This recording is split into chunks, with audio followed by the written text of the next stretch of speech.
ওকে, খেয়াল করো এখানে। সো ডিমোলে ইলেকট্রোবিন্যাস ব্যতিক্রম, এটা আমরা দেখব। এখানে কি কোশ্চেন করছে এটা দেখো, ময়মনসিংহ বোর্ড 2022, তারপরে অভিনব সেট কোশ্চেন হয়েছিল 2018 সালে। সো এখানে একটা মডেল দেওয়া আছে, তো কুইক যাই দেখো। ছোট নাম্বার, উদ্দীপকে প্রদর্শিত সর্ববহিষ্ঠ শক্তি স্তরের এল ও এম এর মান হিসাব করে মোট অরবিটাল সংখ্যা ইলেকট্রন ধারণ ক্ষমতা বের করো। কোন বলছে উদ্দীপকে প্রদর্শিত সর্ববহিষ্ঠ শক্তি স্তর, এখানে সর্ববহিষ্ঠ শক্তি স্তর কোনটা? এন। সো 1 2 3 4, এন মানে কি 4 নম্বর কক্ষপথ না? তার মানে তোমার 4 নম্বর কক্ষপথের জন্য কি করতে হবে? কোয়ান্টাম সংখ্যার ছকটা আঁকাতে হবে। ওকে, নর্মালি তোমাদের পরীক্ষাতে n = 4 মানে চতুর্থ কক্ষপথের জন্য আসবে ম্যাক্সিমাম, n = 5 এর জন্য জীবনও আসবে না। আর n = 3 এটা হলো সর্বনিম্ন, অর্থাৎ 3 দিয়ে আসবে না 4 দিয়ে আসবে। তুমি যদি প্র্যাকটিস করো তাহলে হয়ে গেল। এটাও সেম টু সেম আগেরটার মতো, এটাও সেম টু সেম, এটাও same to same. So quantum সংখ্যার যে ছকটা আছে এইটা আশা করি আমরা জানি। সো এই ছকটা আগে আমরা দেখে ফেলি। তুমি চাইলে এই ছকটা ডিরেক্ট হচ্ছে এখন বুঝতে পারবে, কেন আমরা ভেঙে ভেঙে তো সবকিছু পড়ে আসছি, তাই না? দেখো তো n = যদি 4 হয়, বুঝো, n = যদি 4 হয় তখন l এর মান কত হবে? 0 থেকে 3 পর্যন্ত, মনে আছে? ওকে, n = 4 তখন l হলো 0 থেকে 3 পর্যন্ত। আর l এর মান যা হবে m এর মান তাই হবে, জাস্ট l এর সামনে ভ্যালুগুলোর সামনে কি করতে হবে? প্লাস মাইনাস বসায় দিতে হবে। তাহলে l যখন 0, m তখন কত? 0। 0 এর সামনে প্লাস মাইনাস দিয়ে আলটিমেটলি কোনো লাভ নাই। l এর মান যদি 1 হয়, m এর মান তাহলে কি হবে? 0 + -1, 0 সহ কিন্তু +-1। তাহলে 0 + -1 ওইটাকে আমরা চাইলে কিভাবে লিখতে পারি? ধরে এই যে 0 + -1, এটাকে চাইলে কিভাবে লিখতে পারি? -1 থেকে +1 পর্যন্ত না? -1 0 +1, বুঝতেছ? ওকে, l = যদি 2 হয়, m = তাহলে কি হবে? 0 সহ +-2 অথবা -2 থেকে +2 পর্যন্ত। l = 3 হলে m এর মান হবে 0 +-1 +-2 +-3, অর্থাৎ -3 থেকে +3 পর্যন্ত। তাহলে m এর মান যা অরবিটাল সংখ্যা তা মনে আছে? m এর মান যা অরবিটাল সংখ্যা তা, এবং অরবিটাল সংখ্যা যতগুলা, গড় সংখ্যা যতগুলা। তাহলে এখানে m এর মান কয়টা আছে? 0। 0 মানে কি? কোন অরবিটাল? 0 মানে s অরবিটাল। তার মানে 0 মানে একটা অরবিটাল, মনে আছে? sp/d/f, s এর মান কত?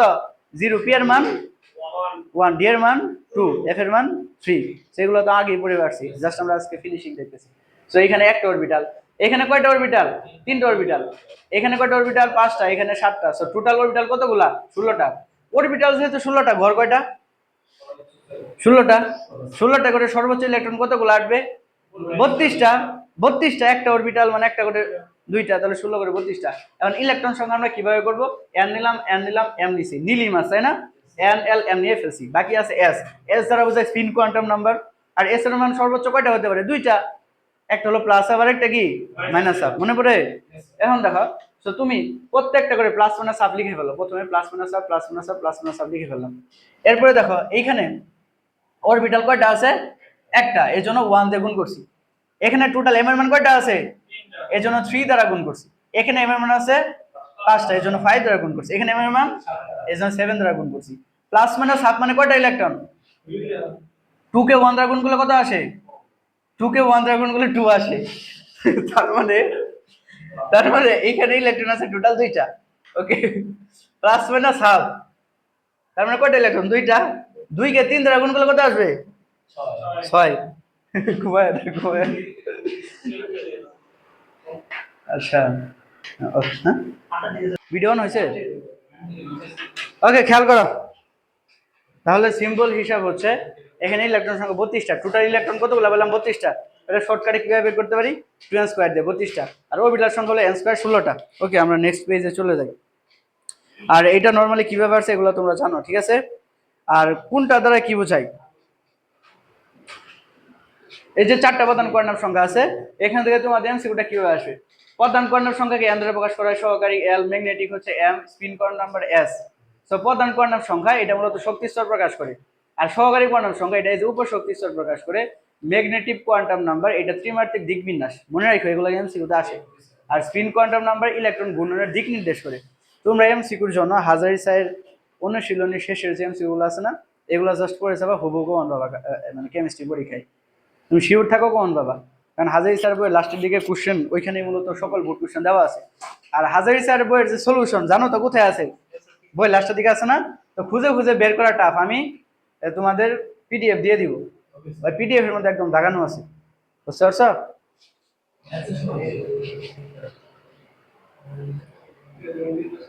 ওকে, এখন উদ্দীপকটা দেখো, যেটা তোমাদের কিছু আগে দেখাইছিলাম, এম হলো ইলেকট্রোবিন্যাস সেইটা, তার মানে এটা কি? অবশ্যই ক্রোমিয়াম। এখন এখানে বলছে ডি ইলেকট্রন সময় শুধুমাত্র একটি কোয়ান্টাম সংখ্যার ভিন্নতা থাকে। সো এটা সলভ দেখি, চলো। এই যে এটা আমরা ক্রোমিয়াম নিলাম, ক্রোমিয়ামের শেষ কক্ষপথে কি থাকে? 3d5 থাকে না?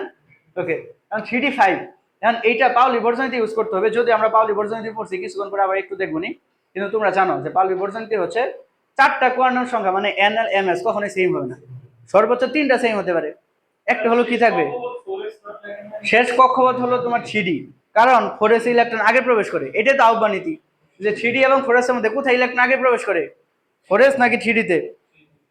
এই যে এখানে আর্গন মানে 18 না, 18 পরে ইলেকট্রন কোথায় যায়? 4s এ কিন্তু যায়। 4s এ 2টা যায়, 3d তে 4টা যায়, কিন্তু d 5টা থাকলে বেশি স্থিতিশীল হয়, এজন্য s থেকে একটা ইলেকট্রন d তে চলে আসে না? মনে পড়ছে? তাহলে কিন্তু এই ক্রোমিয়ামের জন্য সর্বশেষ কক্ষপথ 3d, নট 4s, কারণ 4s আগে প্রবেশ করে। তাহলে এখানে যেহেতু তোমার সর্বশেষ কক্ষপথ বলছে, তাহলে কোনটা নিব আমরা? 3d নিব না? অথবা এখানে তারা মেনশন করে দিছে যে তোমার ডি ইলেকট্রনের মধ্যে ব্যতিক্রম দেখা যায়, বুঝতে পারছো?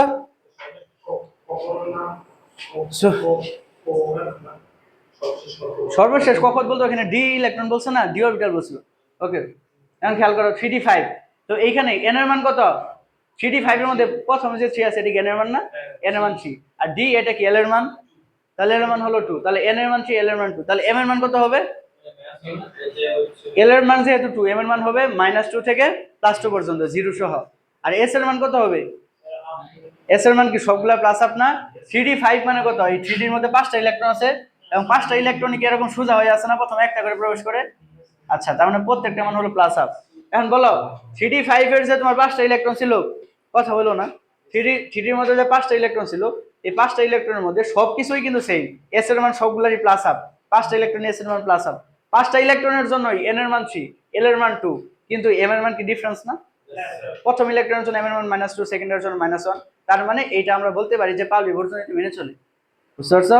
অর্থাৎ যে কোনো 2টা ইলেকট্রনের 4টা কোয়ান্টাম সংখ্যার মান কখনো সেম হতে পারে না। আর এখানে তুমি প্রত্যেকটা ইন্ডিভিজুয়াল ইলেকট্রনের জন্য দেখতেছো যে আলাদা আলাদা ভ্যালু আছে, বুঝতে পারছো? এরপরে খেয়াল করো, এই ক্রোমিয়াম এইটাও উদ্দীপকের ডি উপর শক্তি স্তরে বিদ্যমান ইলেকট্রনগুলোর অন্যান্য কোয়ান্টাম সংখ্যা সমূহের মান অভিন্ন হলেও ম্যাগনেটিক কোয়ান্টাম সংখ্যা ভিন্ন। অভিন্ন বলতে কি বুঝো, আর ভিন্ন বলতে কি বুঝো? অভিন্ন বলতে সেম না? তো ক্রোমিয়ামের সবগুলা এন এল এস সবগুলা কি সেম ছিল না? কিন্তু জাস্ট ব্যতিক্রম কোথায় ছিল? এম এর মধ্যে। সো এইটাই তুমি জাস্ট ওইটা যদি লিখে এটা দিতে পারো একটু বুঝিয়ে, তাহলে মার্কস আর বড় করতে আসে, বুঝতে পারছো? ঢাকা বোর্ডে আসছে। ওকে, আর আউটবাউন্ড নীতি তো আমরা জানি। আউটবাউন্ড নীতি কি? ইলেকট্রন সমূহকে নিম্ন শক্তি স্তর পূরণ করে তারপর উচ্চ শক্তি স্তর গ্রহণ করে। তাহলে বলো তো এই 4s আর 3d এর মধ্যে কোথায় ইলেকট্রন আগে প্রবেশ করবে? 4s, কারণ 4s n প্লাস l এর মান হলো কম 4। আর যদি n প্লাস l এর মান সমান হয়ে যায় তখন আমাদের কি চেক করতে হয়? যেখানে n এর মান কম সেখানে ইলেকট্রন আগে প্রবেশ করে, এগুলো আমরা জানি। ওকে, এই যে যদি শক্তি সমান হয়ে যায়, যেমন এখানে শক্তি 5, এখানে শক্তি 5, তাই ইলেকট্রন কোথায় আগে যাবে? 3d তে আগে যাবে না, কারণ এখানে n এর মান কি কম আছে। এখন তোমাকে এখানে এমসিকিউটা কিভাবে আসে, যদি বলে 4p এবং 3d এর মধ্যে শক্তির ক্রম কোনটা, তখন হবে যে এইটা, কারণ শক্তি কি অবশ্যই 3d এর বেশি না? 3d এর কম না 4p এর বেশি না? শক্তি কেন 4p এর বেশি, n এর মান বেশি।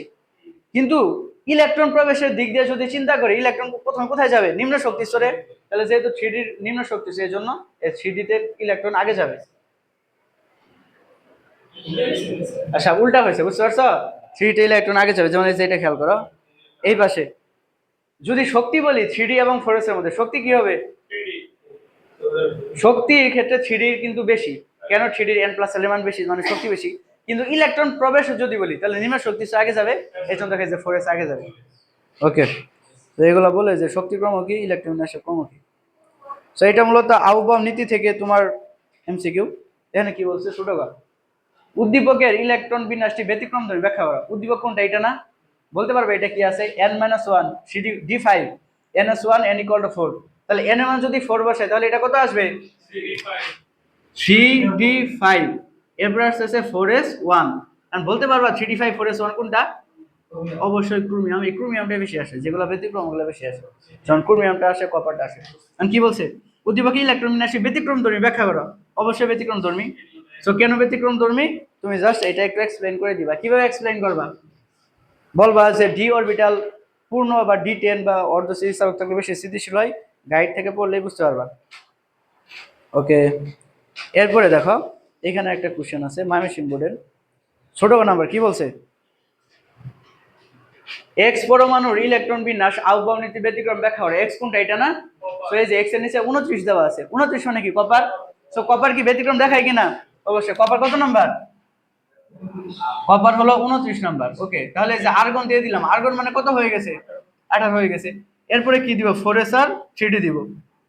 আমরা জানি যে প্রথমে 2 আছে এই জন্য 2 হয়, শর্টকাট ফর্মুলা, তাই না? আর 9 আছে এই জন্য 9 হয়। কিন্তু এইটা কি আউটবাউন্ড নীতি মেনে চলে নাকি ব্যতিক্রম? ব্যতিক্রম। তাহলে ডি কত হতে চাই? 10 হতে চাই। তাহলে এস এর একটা ইলেকট্রন চলে যাবে না? ওকে, এখন তোমরা বলো তো এই কপারের ক্ষেত্রে শেষ কক্ষপথ 3d নাকি 4s? এই কপারের ক্ষেত্রে অবশ্যই শেষ কক্ষপথ 3d। কেন 3d?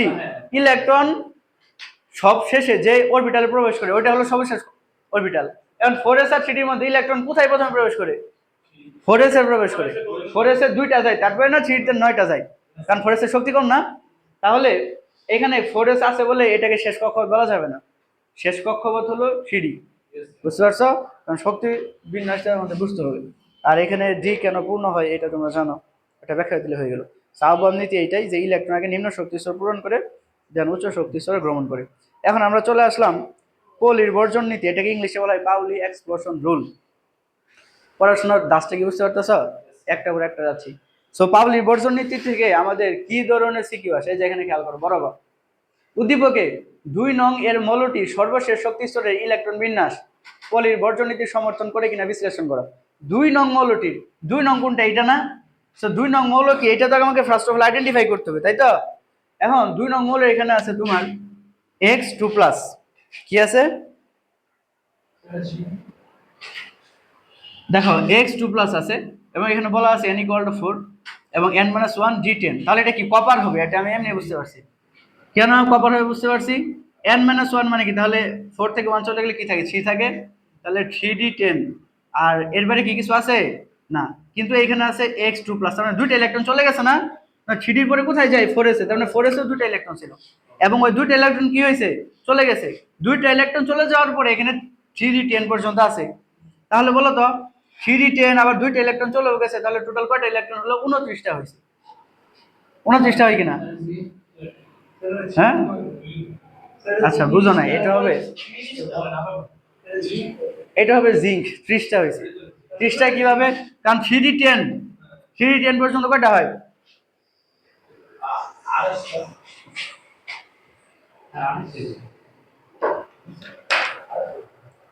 3d10 পর্যন্ত হলো 28টা, তাই না? আবার দুইটা চলে গেছে, তার মানে কি? জিঙ্ক। বুঝছো? ওকে, এখন বলছে যে এই জিঙ্ক এটা পাউলি বর্জন নীতি সমর্থন করে। সেটা কিভাবে প্রমাণ করবা? জিঙ্ক এটা যে পাউলি বর্জন নীতি সমর্থন করে, তুমি জিঙ্কের জাস্ট সিম্পলি ইলেকট্রন বিন্যাস করবা। ইলেকট্রন বিন্যাস করে লাস্টের যে কক্ষপথ আছে যে কোনো দুইটা ইলেকট্রন নিবা, যে কোনো দুইটা ইলেকট্রনের 4টা কোয়ান্টাম সংখ্যা বের করবা। 4টা কোয়ান্টাম সংখ্যার মান যদি বের করো অবশ্যই কি আসবে? যে কোনো একটা মান, পার্থক্য আসবে না। কোনটাতে আসার সম্ভাবনা বেশি? এস এ তেও আসতে পারে, এম এ তেও আসতে পারে। যেমন তুমি যদি সোজা ইলেকট্রন নাও তাহলে এস এর মান প্লাস আসবে, আর বিপরীত নিলে কি আসবে? মাইনাস আসবে। আর তুমি যদি আলাদা আলাদা ঘরের দুইটা নাও তখন কি এম এর মান আসবে না? এম এর কয়টা অরবিটাল থাকে? ডি এর ক্ষেত্রে কয়টা অরবিটাল থাকে?